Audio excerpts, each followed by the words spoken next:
कोलकाता की रहने वाली एक लड़की जब एक नौकरी की इंटरव्यू देने के लिए दिल्ली जाती है और जब वो इंटरव्यू देने के लिए अपनी बारी का इंतज़ार कर रही होती है, तभी उस लड़की के पास एक चपरासी आता है। वो उस लड़की से कहता है कि मैडम आप चाय लेंगी या कॉफ़ी। वो लड़की उसे कहती है कि चाय तो मैं हर रोज़ ही पीती हूँ, अब ऐसा करिए कॉफ़ी पिला दीजिए। अब वो चपरासी थोड़ी ही देर बाद उस लड़की के लिए कॉफ़ी लेकर आता है, मगर जब वो लड़की कॉफ़ी पीकर ख़त्म करती है तभी उसे लड़की को गहरी नींद आ जाती है और वो उसी बेंच पर लेटकर सो जाती है जिस बेंच पर वो इंटरव्यू के लिए अपनी बारी का इंतज़ार कर रही होती है।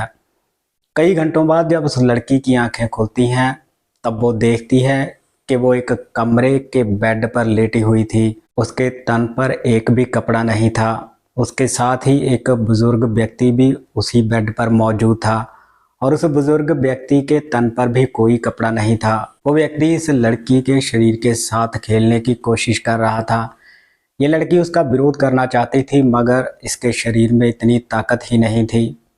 ये जोर जोर से चीखना चिल्लाना चाहती थी मगर इसके गले से आवाज़ ही नहीं निकलती, क्योंकि जो कॉफ़ी इसे पिलाई गई थी उसमें कुछ ऐसा मिलाया गया था जिसके कारण लड़की के शरीर की ताकत कहीं ना कहीं कमज़ोर पड़ चुकी थी। वो लड़की पीने के लिए पानी मांगती है लेकिन उसे पानी नहीं मिलता। वो जब खाने के लिए खाना मांगती है तब उसके साथ मार पिटाई की जाती है। वो लड़की कहती है कि कम से कम तन ढकने के लिए कपड़ा ही दे दो, लेकिन उसे कपड़े के बदले में भी गालियां ही मिलती हैं। अब वो लड़की देखती है कि वो बुजुर्ग व्यक्ति वहां से चला जाता है। उसके बाद एक और व्यक्ति आता है और उस लड़की के साथ संबंध बनाता है। इस तरह से एक के बाद एक अलग अलग व्यक्ति आते रहते हैं और उस लड़की का शारीरिक शोषण करते रहते हैं। वो लड़की 15 से 17 लोगों तक गिनती करती है और उसके बाद तो वो गिनती करना भी भूल जाती है। वो लड़की 2 से ढाई महीने तक उस गंदी जगह पर फंसी रहती है।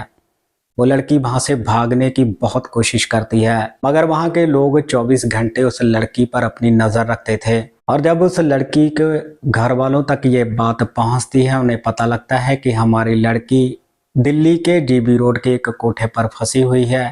और जब उस लड़की को वहां से निकाला जाता है तब इस मामले की गूंज दिल्ली ही नहीं बल्कि पूरे देश में ही पड़ती है।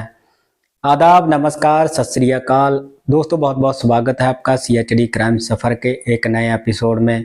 उम्मीद करता हूँ आप सब ठीक ठाक होंगे।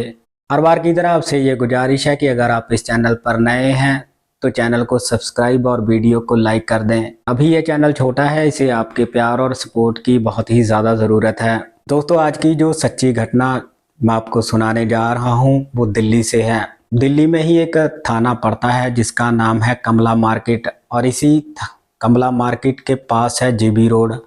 जीबी रोड पे बहुत से कोठे मौजूद हैं जहाँ पे महिलाएं वेश्यावृत्ति या धंधे का काम करती हैं। इसी कोठे से निकलकर एक व्यक्ति जब एक नंबर डायल करता है, दूसरी तरफ से एक लड़का फ़ोन उठाता है।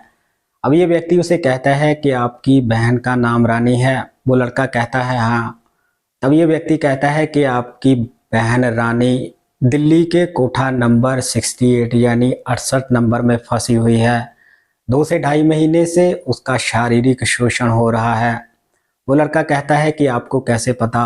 तब ये व्यक्ति कहता है कि मैं 3 से 4 बार आपकी बहन से मिल चुका हूँ और मैं अभी भी वहीं से आ रहा हूँ।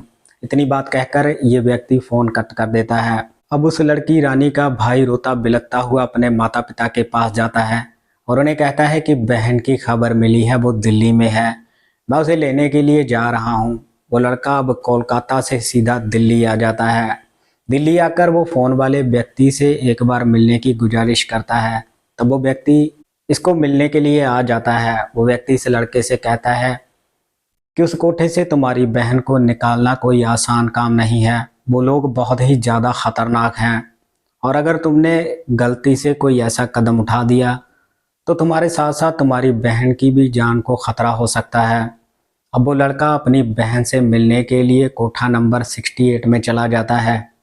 वहां जाकर वो वैश्याओं से, जो धंधा करने वाली महिलाएं थी, उन्हें कहता है कि मुझे भी एक लड़की चाहिए, मुझे उसके साथ कुछ वक्त बिताना है। अब इसे बहुत सी लड़कियां वहां पर दिखाई जाती हैं लेकिन ये सभी लड़कियों को रिजेक्ट कर देता है।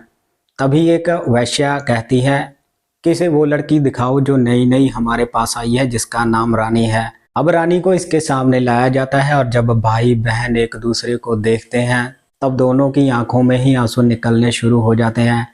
मगर ये दोनों किसी ना किसी तरह अपने जज्बातों पर काबू पा लेते हैं। वो लड़का उस लड़की के साथ यानी अपनी बहन के साथ कमरे में चला जाता है।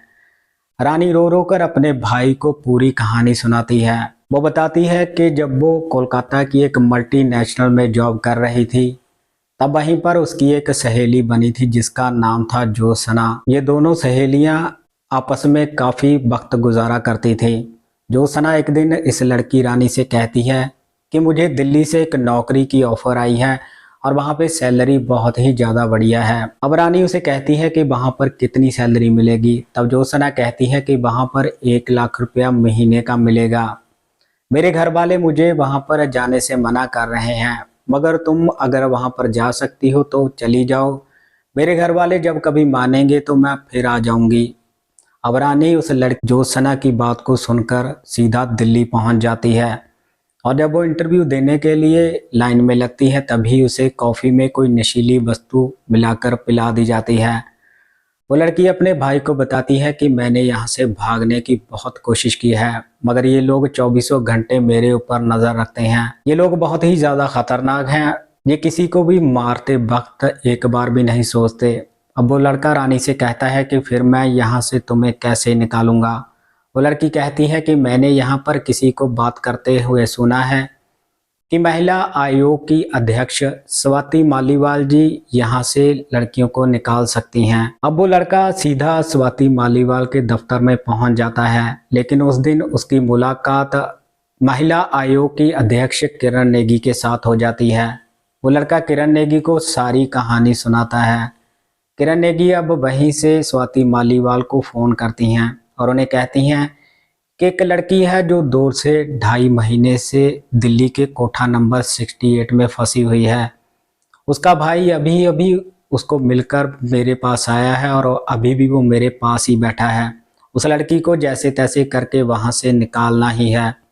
अब स्वाति मालीवाल जी वहाँ के डीसीपी मनजिंदर सिंह रंधावा को कॉल करती हैं और उन्हें कहती हैं कि हमें आपकी हेल्प की ज़रूरत है। तब ये सभी लोग मिलकर एक तारीख तय कर लेते हैं और उस लड़के को कहते हैं कि हम जब कोठे पर रेड करेंगे तब तुम अपनी बहन रानी के साथ ही उस कमरे में रहना। अब वो लड़का वैसा ही करता है, अपनी बहन रानी के पास कोठे पर चला जाता है।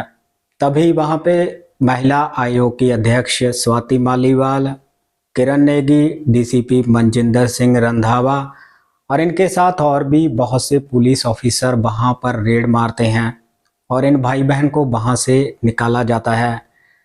और जब ये बात सोशल मीडिया और अखबारों द्वारा लोगों तक पहुँचती है तब लोग स्वाति मालीवाल जी की बहुत ही सराहना कर रहे थे। साथ ही साथ उस लड़के की भी तारीफ कर रहे थे कि कैसे एक लड़के ने अपनी बहन को कितनी सफाई के साथ एक कोठे से बचाया है। अब वो लड़की अपने भाई के साथ कोलकाता अपने घर चली जाती है और जिन जिन आरोपियों का इस मामले में हाथ था पुलिस उन सभी आरोपियों को गिरफ्तार करके जेल में भेज देती है। इस घटनाक्रम में आपने देखा कि कैसे एक लड़की जो कि पढ़ी लिखी थी उसे कैसे धोखे के साथ दिल्ली के जीबी रोड के कोठे पर ही पहुंचा दिया जाता है और 2 से 2.5 महीने तक लगातार उसका शारीरिक शोषण होता रहता है। इस घटनाक्रम के बारे में आप अपनी राय कमेंट सेक्शन में ज़रूर रखिएगा। इस घटनाक्रम को सुनाने का मकसद किसी को परेशान करना या दुखी करना नहीं था, बल्कि आप सबको जागरूक करना है ताकि आप जहां भी रहें सतर्क रहें। तो मिलते हैं किसी और क्राइम की कहानी में, किसी और सच्ची घटना में। तब तक आप अपना ख्याल रखिएगा, सतर्क रहिएगा। जय हिंद।